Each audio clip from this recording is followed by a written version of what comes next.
On the trail radio here, and recently I started seeing some people who, whenever they get into GMRS or even amateur radio, the first thing they want to do is get the most high-powered radio they can. And I understand, I did the same thing whenever I first started, but I'm actually going to make this video and tell you why that's not the most important aspect to your radio.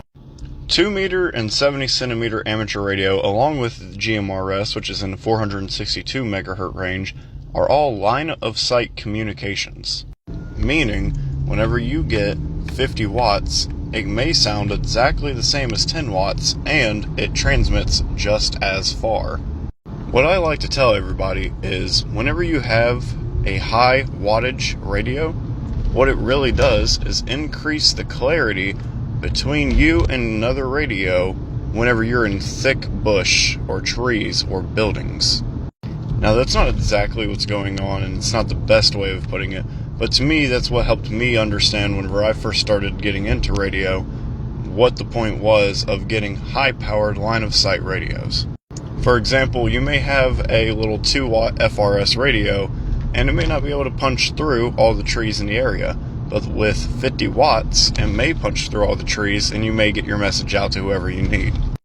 Not to mention, the most important aspect of your radio is actually not the radio itself, but the antenna. If you get an antenna that is high up and perfectly tuned to the exact frequency that you're going to use, you're going to get your message further transmitted, and you're going to receive more than ever.